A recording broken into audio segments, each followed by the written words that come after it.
Today at the San Diego Zoo. We're walking to the front entrance over here to our left side where you came this morning. You're helping us strive for a world where all life thrives. And every dollar that you spend today will go straight to our conservation efforts around the globe, as we are a worldwide nonprofit organization for the betterment of wildlife. So thank you so much for being here today. As we roll across the front street plaza here to our right, we get a great look at the animals you first saw when you came in. Those pink flamingos over there on the right side. And up ahead of us across the plaza is the access to the exit of the zoo itself. Past the exit back there is going to be the wildlife explorer space camp, the reptile house, mega forest bowl, and more. A whole section of the zoo back past the exit. You can hang out later on in your day. For the time being, though, we are going to get this party started by dipping that ahead of us into the Lost Forest. Vamos sair daqui, a forma There we go. I promise I'm not going to get lost. I do know the way down here. But please feel free to put those hands up because down we go. Whoa!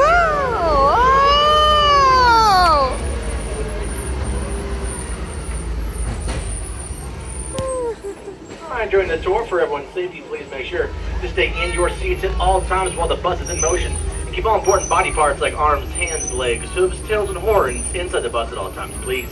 Along with all personal belongings and loved ones. If anything falls off the bus and we are not on flat ground, I cannot hop out and grab it. You have to find it at the Lost and Found, which is a tourist membership booth by the front entrance of the zoo. You can stand during the tour to get a better look at the wildlife only when the bus comes to a full, complete stop. Please try and keep at least 1 point of contact with your hands, and please no standing on the seats for your safety. Otherwise, please stay in those seats at all times while we're in motion. During the tour, if there's any kind of problem or emergency, please get my attention however you can.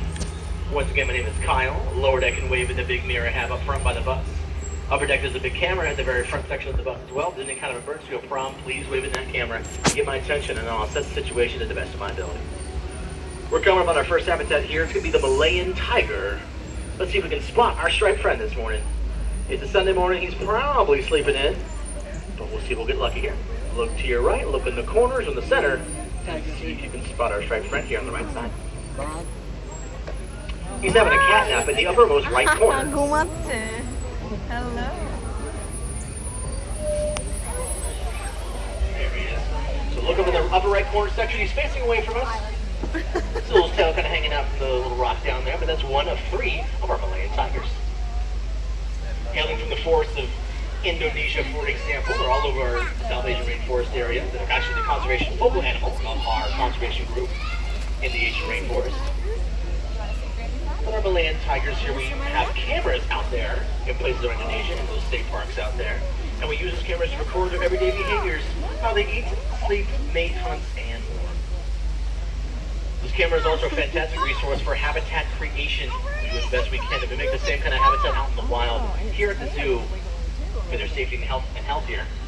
In the case for our tigers here in our Asian rainforest, we have the large tree for coverage, the rocks and grass everywhere. There's even a pool at the very, very bottom because, believe it or not, tigers actually love water. They splash around there to cool off sometimes and even hunt in small bodies of water when they need to. The last few looks, the last few pictures, then we're going to go nice and slowly. If you want to hang out with the tigers some more later on during the day, please come on back down the Tiger Trail. You can access the Tiger Trail from the Ituri Forest area of the zoo. Yeah.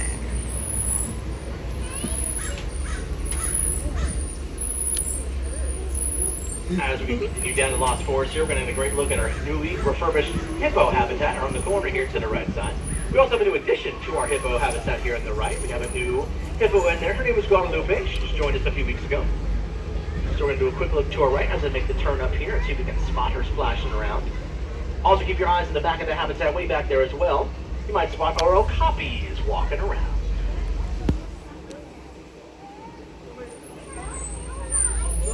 You do get a much better look at the hippo habitat from the walking path down there. We're going to do a slow roll here and see if we see anybody walking around along with their okapis in the back. The large hookstock animal back there on their legs, having some stripes on their fur there, kind of like a big zebra. They're called okapis. You can see them a lot better. The walking path down like I was saying, halfway above water, halfway below water section for a hippo habitat. Recommend coming on back and checking it out here in the Ituri Forest.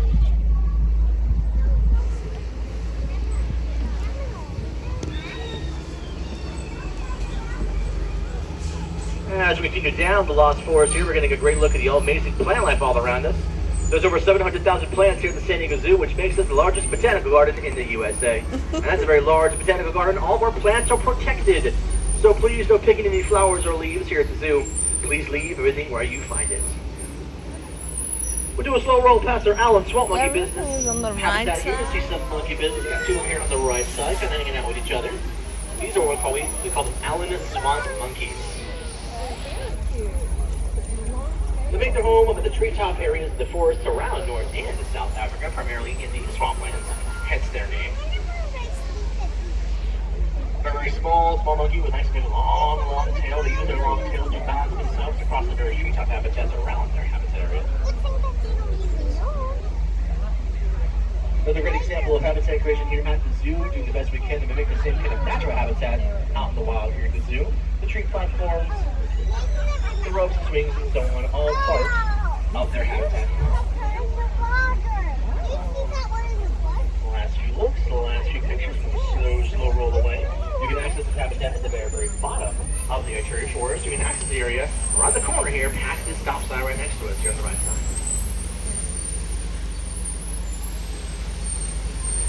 To the right, we have map marker number 15. Back behind that is our Asian passage with our Asian cats, like the snow leopards, for example.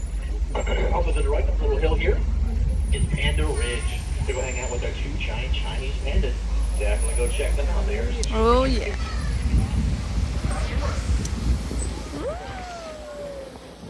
Around the corner to the left side, another quick look at our flamboyant and pink flamingos. These are African flamingos.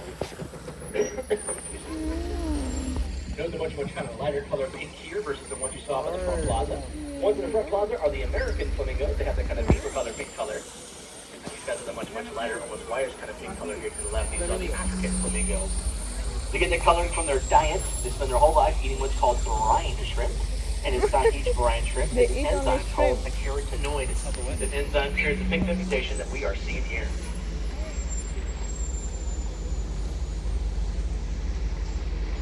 Over on the right side, this large deck up here to the right, we have what we call our birds of prey habitat.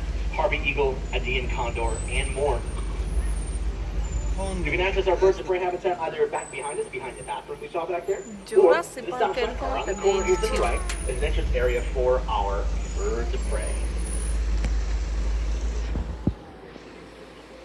We're going to switch gears now, moving away from our marshland and swampland habitats as we head up the hill here and hang out in our Savannah, grassland, and ocean conservation hubs.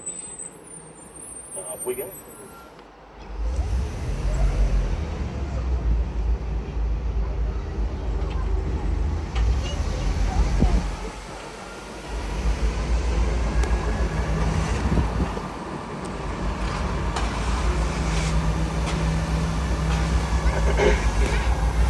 As I head up the hill here to the right, if you look to your left down the hill next to us, you can see a big old highway down there.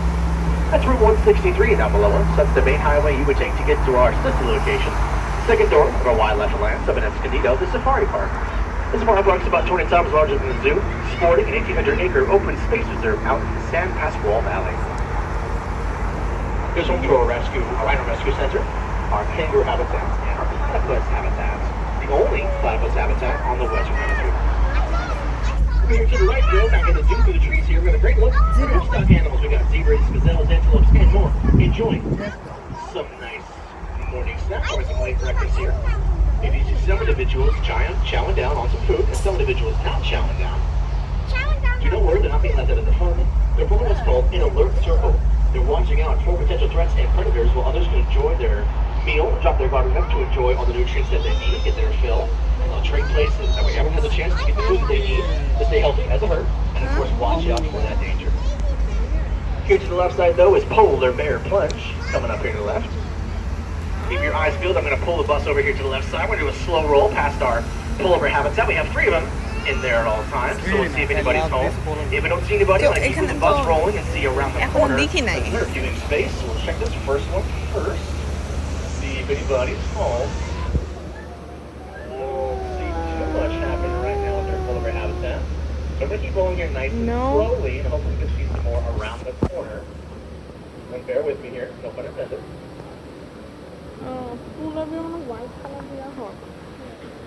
Now, also one thing about the polar bear habitat, their ecosystem of the Arctic North is a very, very fragile ecosystem that's getting more fragile each passing year due to the increase of carbon dioxide in the air, which is changing the climate and melting the ice the polar bears need so badly. We can help out our polar bears by using less water in our homes. Taking shorter showers, for example. By doing that, limiting your water use, limiting the energy that you use in your home to heat your water. Less energy used means less carbon dioxide produced, means more ice for our polar bears. Oh, I saw one. Down here on the left side, a quick look at the polar bear habitat. See when he sits down there next to his little breakfast nook there in the corner. We got a polar bear hanging out at the very, very bottom of the section down here to the left side, and then to the right side, there's some more polar bears Okay, I on saw one. the bottom here, and more as well. Animals on both sides of the bus. Recommend coming on back here to the northern frontier and hanging out with our polar bear habitat later on during your zoo adventure. Get a much better look from the walking path down there. That glass runs the entire length of the habitat. You can get multiple different angles and check out our polar bears. This is the sky for আমরা এগুলো দেখে করব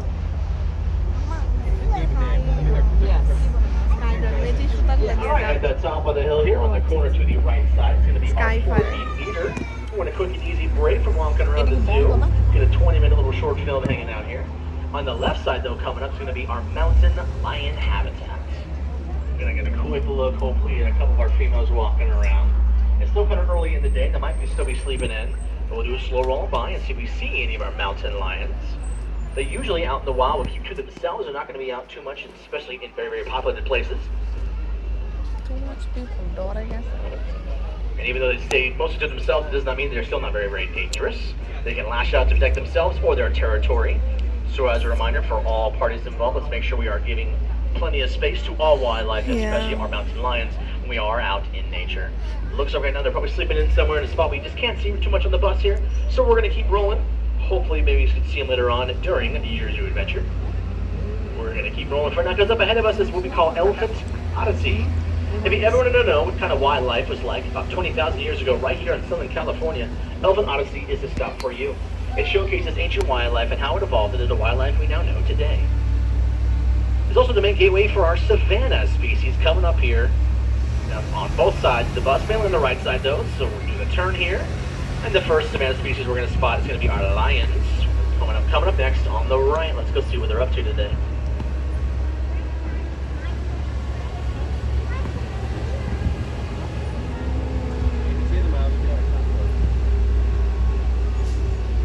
As I suspected, our lions are doing what they do best, everybody. Oh They're my indeed God. lying around here at the top ropes, having a big cat nap. Lion. Please keep your voices down. Please keep your voices down. ইয়ারানে রোজ পয়সা আছে Once again, let's please make sure to keep our voices down. They're still sleeping. This is like their bedroom. If you cannot keep your voices down, I will be rolling forward because this is like their bedroom. They're trying to have a nap right now. If we're too loud, we're going to wake them up and they're going to move away from us so we cannot enjoy them once again. So please make sure to keep those voices down nice and low. We're hanging out here with them this close for their safety. Thank you very, very much. While they're enjoying this big cat nap right here, we got Ernest on the left here. It's a big old tongue sticking out here. Here. Hi, Ernest. And on the right is going to be Ellen, female. They're actually a mother and sister pair that we got from the safari park. They were born about 7 years ago at the safari park and brought here to hang out with us. A lot of feline species like our lions, for example, will enjoy nice big long catnaps like this to conserve their energy. Energy conservation is a very, very big part of their day, especially living out in a savanna. They have to have enough energy to go find food, water, and shelter as they go around their habitats. And of course, protect their territory through letting other animals in the area know of their area here. Oh my god. There he goes. To protect their territory, protect their prides, which we'll call public groups, and they do that by roaring. You actually can hear our lions roaring clear across the zoo, all the way out into the parking lot. That's how loud their roar is here at the zoo. It's one of the loudest out in the savannah.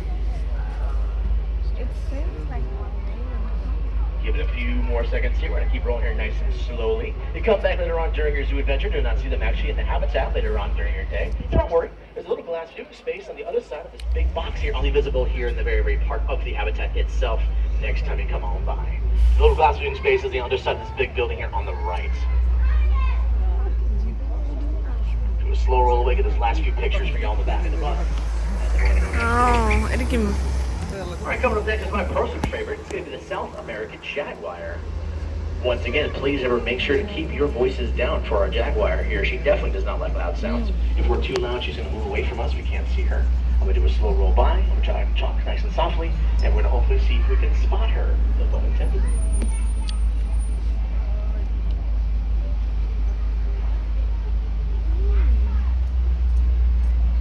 Seeing her too much at the moment. I'm going to keep rolling them nice and slow. Once again, let's keep those voices down. I'm going to try and talk softly as well as we roll forward here to try and see if we can spot our Jaguar. She also has a glass viewing space in the back there. Oh, there she is. She's in the center of the habitat, right in the tree line here. She's parallel with my chair. She's standing up. I'm going to do a very slow roll forward. She just stepped up away, kind of up and away into the tree line here. She's kind of hard to look at, but if you look through the trees all the way across away from the bus, I'm going to spot her. I'm going to try and go as slowly as I can here to try and see if we can check her out. It'll be kind of hard to tell, but like I said, do not worry. If you do not need to come back later on during your adventure, you get a much better look at her. There's a glass viewing space. On the other side, there's a big box like we talked about with our lion. I think she stepped up in an area in the trail line we just can't see from the bus, unfortunately. I'm going to keep rolling her nice and slowly, but please, like I said, come on back and hang out with our feline species. You get a great look at the habitat along the walking path, along with the little glass viewing space I mentioned beforehand. Keep those eyes to the right, though, as we keep rolling here, because you might spot a few of our elephants. They're coming up next. We have 4 in protected care. We have 1 eldest female and 3 younger males, 2 of which are adolescents. They're still not teenagers, and they're plenty big. Swing the corner up here. Who is this? That looks like one of our males. We got actually one of our males here on the right side. That looks like Mr. Moosey saying hi to us. Looks like all of our boys here on the right here. There we go. So all of our boys, 2 from adolescents, about 15 years old. Moosey here, a little closer to us. He's in his early 20s. He's kind of here to help our males kind of learn the ropes about what it means to be an adult male elephant. Looks like he's trying to get into census business here a little bit.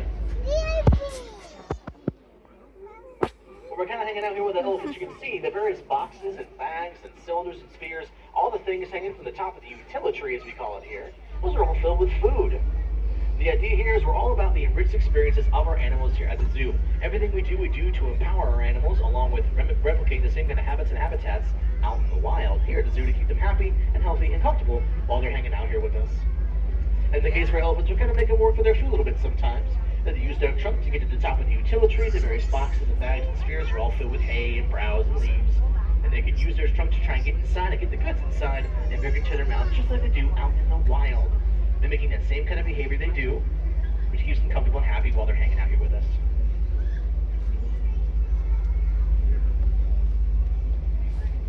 We're going to keep rolling here around the corner. We have at least a couple more paddocks to check out, along with the EECC coming up here next to us. So we'll keep an eye open for some more of our elephants as we go here. And as we go, keep an eye out for some more of those enrichment devices I was talking about, the various boxes and bags and cylinders, and think about ways that maybe they might be able to get in there to get at the food inside. While we're keeping our eyes open for our elephants, we're going to look to the right here in this big old building. This is the ECC, the Elephant Care Center, where every single day each of our elephants receive daily health care checks, along with manicures, pedicures, blood work, teeth brushing, hydrotherapy, and more. And the coolest part about the ECC is you, the guests, can see inside. You look to your right as I turn the bend here and see if you can see any elephants receiving some care this morning. I don't think anybody's home at the moment right now, so we're going to keep rolling nice and easy. Oh, there's Miss Shopping actually over there. If you look out the windshield bus, that upper kind of right corner way up there, you can see her using her trunk to get to the top of the tree way up there as well and get to the goods inside. That is Miss Shaba. She's our eldest female African elephant. She's about 45 years old. We're trying to go slowly here so you guys get a great look in the upper right corner of the bus. As I kind of keep rolling, look to your right as well. Trying to look through the habitats here. You can check her out on the far side of this habitat with these lovely look at this bar. While we're hanging out here with our elephants, you can kind of tell she's looking a little bit dirty. She's going to let some dust and mud and dirt and stuff like that on her. She's not skipping bath time. That's actually a very strategic application of mud and dust and dirt, and it's actually like a form of sunscreen. Every morning, elephants will throw mud and dust and things like that on their bodies to protect themselves from the hot Savannah sun, or in this case, the hot San Diego Diego, son. They do have sensitive skin, just like ours. And they can get sunburned if they're not too careful. We're gonna keep rolling here. There's one more viewing little area up ahead of us. I'm trying to stop the bus up here, you can get a better look. So opening here to our right side.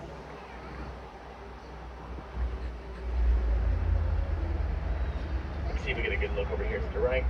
She's kind of hiding back there. You kind of see her rear end, but oh, you know, we actually have an elephant up ahead of us. Bear with me here, folks. We got a better look up here. There's one of our other boys. He's really getting into that utility up there, getting the goods inside. This is our last male. This is our last paddock here. Once again, using that trunk of his to get to the top of the tree, get the goods inside, and bring it down. He does out in the Serengeti. Kind of get his trunk around the various trees out there, feel the various leaves and browse that he can during his day. There's also feelings kind of strewn across the habitat as well, but it is easier. And then pick those up, and then he gets the stuff inside and the boxes and bags as well. Here we go. Look at the elephant. Look, it's so calm. As he goes.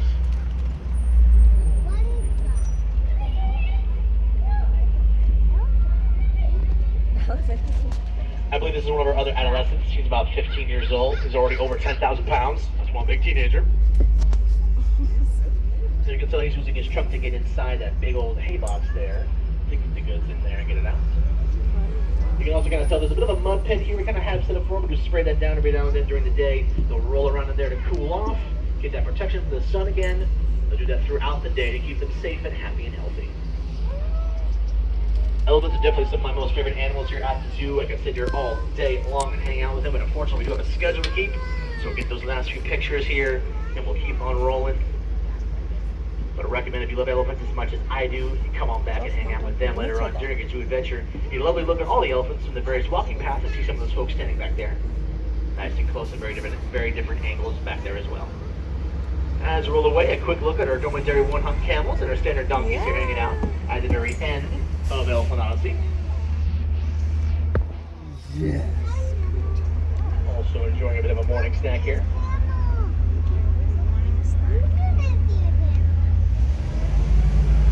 Alright, we're now going to head out to the end of Elephant Odyssey, coming up on my favorite aviary over here for my favorite bird, the California condor. We got some carts coming. Hang on one second, folks. Swing it a little bit.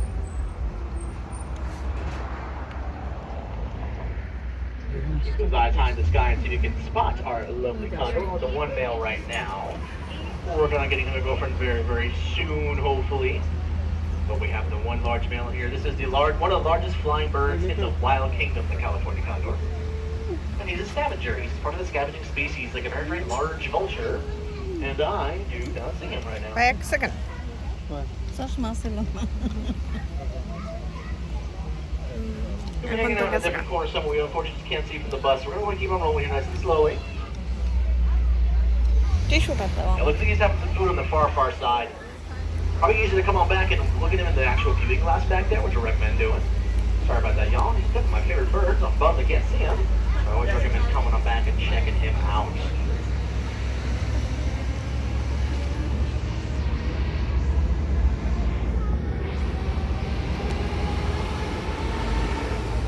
One more little habitat to check out here on the right coming up here. Our last Savannah animal is going to be our mob of cute little meerkats coming up here on the right side. Let's see if we can spot the lookout meerkat pulling sentry duty. There's always one away from the rest of the family group with their eyes in the sky, watching out for potential threats and predators, while the others can dig their tunnels and enjoy their time. And they can warn their family of danger through a series of specialized vocalizations and noises and chirps and barks. Savannah also has 4 new little baby meerkats running around. Let's keep those eyes open as we kind of hang out here. As we see anybody, little guys walking around. Otherwise, I recommend coming up back and getting a great look at the walking path here. They're very, very, very cute. Like I said, the fascinating thing about meerkats is they can use different vocalizations for different things. Depending on what the animal or what the threat is out in the wild, you can hear our meerkats making different kind of barking or tripping sounds to warn their family of danger. And every family group out in the Savannah has a little bit of a different dialect depending on where they are.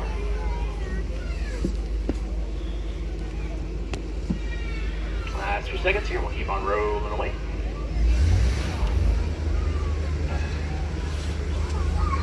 Mongoose and various kinds of different birds. Making the home here, the rocky terrain around us. Well, connects back to Africa Rocks, this exhibit here on the right, showcasing the biodiversity of plant life that Africa can sustain. Everybody knows that Africa has savannas and grasslands, deserts, but it also has these lovely rock coveys that look just like this, all this awesome greenery next to us here. Particularly showcasing the biodiversity of plant life that Africa can sustain and the biodiversity of our own ecosystem we're trying to build here at the zoo. We do grow a lot of our plants for animal food here at the zoo. Bamboo for the pandas, for example. We're also some of our sagebrush trees here we grow in this area. We actually feed them to the giraffes that we have here at the zoo. So the giraffes are part of the natural diet while they're hanging out here with us.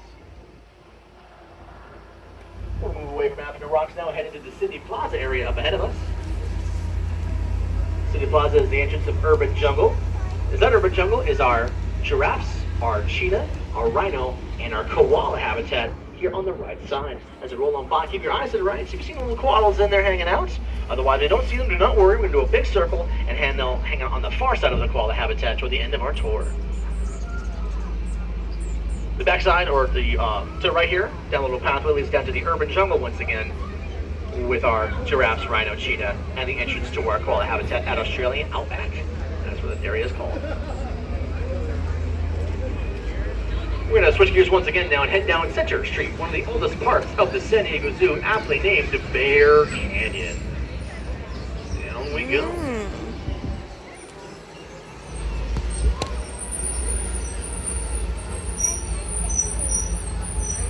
The first bear in Bear Canyon is known as the Indian bear. Hailing from the forests of South America, especially in Peru, they are very, very strong climbing species of bear. And they're what's called omnivorous eaters. They eat both meat and greens. Down our Indian bear. He's hanging out that bottom right corner way down there. Balu. Just stepped into a section. I'm going to roll for a little more, and then you guys can send him and take a quick peek. There we go. Keep your eyes peeled. Medium-sized black bear. These big, long, sharp claws are great for climbing here. Yes. The Indian bear is also known as the painted bear, the spectacled bear, if you're hanging out with us. And you can see our bear hanging out there with a lovely kind of golden cresting around their face and chest. And then their own personal fingerprint. That's how you can identify them out in the wild. There's no other Indian bear out in the wild with the same kind of coloring as the other, and that's where they get their name. And like I said, they're a very, very strong climbing species hanging out here with the various tree habitats we have set up here for them. They can make short work of these trees, even at a very, very young age when they're little cubs. They have very, very strong, sharp claws.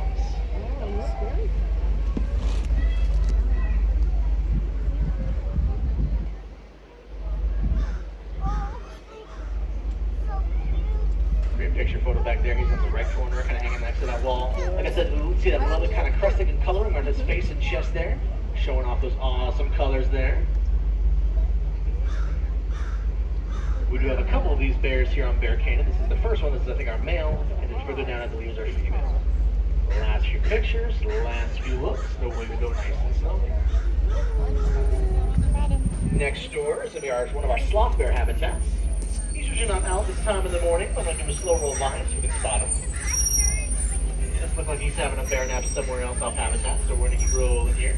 But further ahead is my personal favorite, some of our grizzly bears. And North American grizzly bears are coming up next. So it's just Scout and Montana, and their rescues right here in Yellowstone National Park, right in our own backyard. And they are two brothers. They're about 5 and 6 years old, I believe. Not in this first habitat, maybe the second one, because they're all connected. And there they are. They're having a bear nap in that back left corner back there.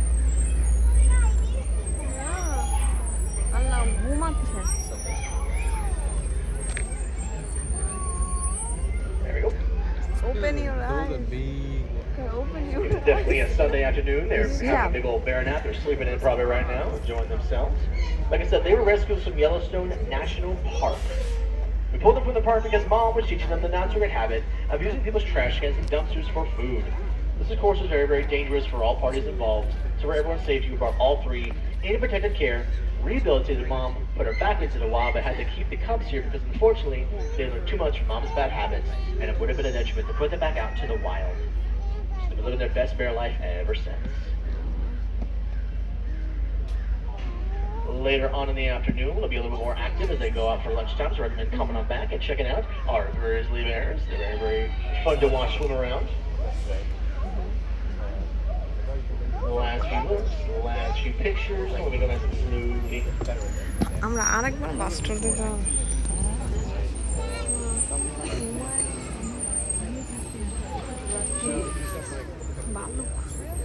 Finally, here we have our one more sloth bear habitat and our other Indian bear habitat. Slow roll by, see if anybody's home. So, see the, I should say the sloth bear. He's hanging out, he's having a bear nap. He's just chilling in the sun, really enjoying himself back there. There's one of our sloth bears. Sloth bears are a little bit bigger than our Indian bears. They have much longer claws, but they're more like actual big toes. That's where they get their name, sloth bears, from the long toes they have, kind of like a sloth. And they're what's called an insectivore species. They spend all their time looking for things to eat, like bugs primarily, as their main protein source. They do not eat any kind of meat or mammals, just bugs and insects. Termites and ants are their favorites. How many S? They can use the nice big long toes of theirs to tear apart the termite den and the anthill to get to the good side, along with using their big long snout and even longer tongue, like a big straw. They'll put their whole nose in an anthill or a termite den and they'll pull out the goods. And thanks to these nice big long toes of theirs, they have the great ability to climb very high as they make their home in the forests of places in Southeast Asia and India. We'll do a slow roll away for you folks in the back of the bus to hopefully see as well our sloth bear. Yes. And then we'll continue to do a slow roll as we go past our last Indian bear habitat as well. There is one of our other males up top on the top ropes. It's got a great look at his lovely kind of coloring I was talking about, right? The lovely golden cresting around his face and chest, showing off big old claws and teeth of his to make short work of these climbing habitats we have set up here for him.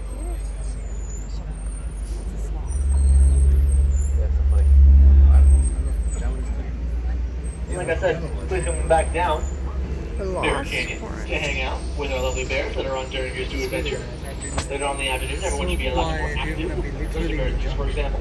That We jungle shall continue high. forward here. Now we're going to be heading into the Fern Canyon Trail area. This particular zone down here was the first rainforest we planted here at the zoo back in 1960 when it first opened. A little bit of a break from the sunshine for y'all up top as the canopy of the rainforest here protects us from the sun's rays. Keeps us nice and cool down here as well as the rainforest traps in all the cool, rich oxygen and expels all the hot carbon dioxide. At the bottom of the hill, we can see Huame Plaza and Huame Cafe. There's some awesome Asian-inspired food in the cafe down there, along with a restroom, some ice cream area, a gift shop, caricatures, beer garden, and more. As we make the big turn to the right, look over to the left, you can see the short bridge up there. The bridge connects the gorilla and orangutan habitat back to Elven Odyssey. And underneath that bridge, you can see the path that leads down to Panda Ridge. We're gonna go there.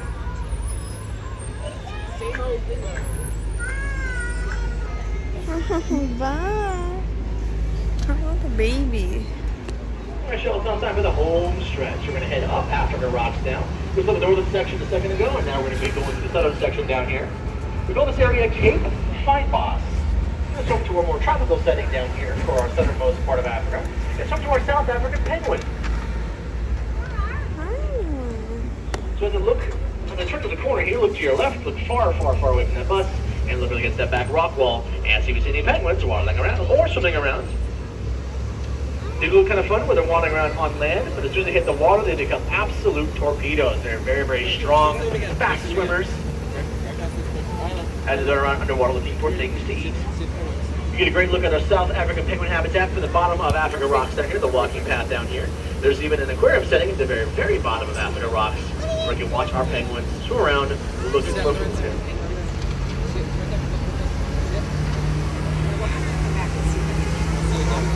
Similarly to how I was talking about Africa Rocks being the home of our biodiversity area for our plant life, you notice how the plants will change as we head up the hill here. We saw the more tropical setting in the southern section behind us.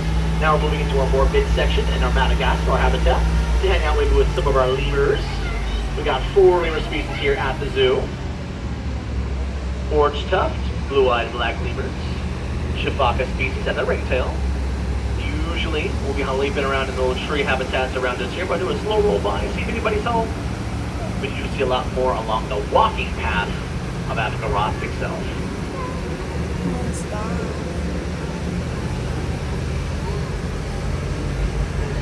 Next to our lemurs is what we call our vervet monkeys. a little tiny gray monkey who's just as curious about us as we are about them. Keep your eye on that tree there and see if you see the monkey faces poking back at you.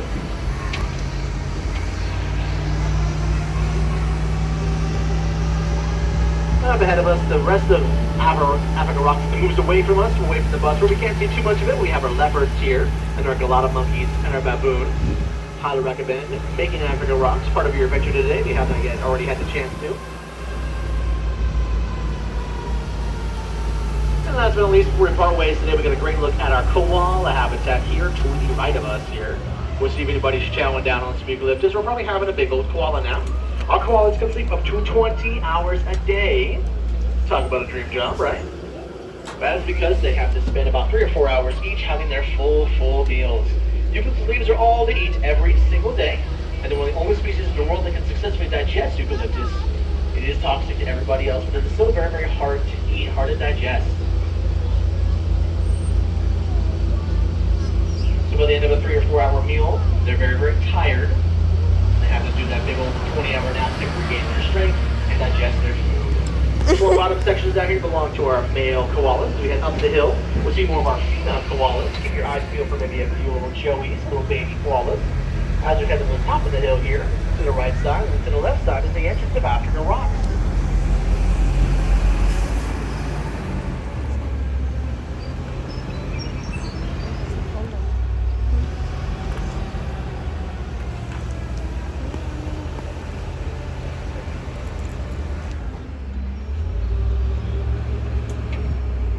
Big old turn here to the right. We're going to swing around, see one more koala habitat here on the right side, along with the entrance to the urban jungle around the corner here. Once again to our giraffes, our rhino, our cheetah, and the Australian outback itself. To the right is going to be our Sydney Grill, one of our awesome restaurants, should you feel so inclined and need a good lunch idea. And to the left is the Boardwalk Beer Garden, for all of you who need a more adult-themed beverage. With that last lunch tip, unfortunately, our time together now is coming to a bit of a close. We're heading back to the unloading dock.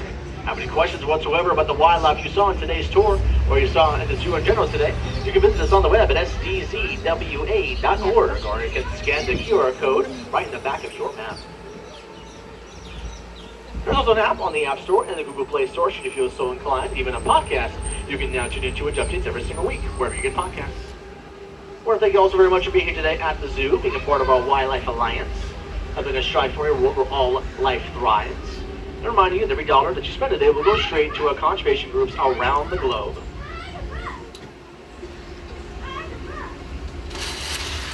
As I pull into the loading dock, please stay in those seats. I'm going to drop the lower deck ramp first, take them straight upstairs, and drop the upper deck ramp. I'll be around to answer any questions you may have, give directions, and more. Please keep those arms and hands inside the bus. I'm going to get very, very close to this building here. Please do not reach out and try and touch anything for your safety. As you can picture, we're hopping on the bus. Your folks here in the green will be happy to help you out. They just need the koala QR code you were handed as you got on the bus after your picture there. Last and final approach, get you guys off here. Once again, lower deck first and then the upper deck. Appreciate you all taking my tour today. Hope you had fun. Sure enjoy driving you all around. And this should be just about there. There we go, that's touchdown. Once again, my name is Kyle. Thanks so much, everybody. Have a great day. And the San Diego Zoo, and bye for now.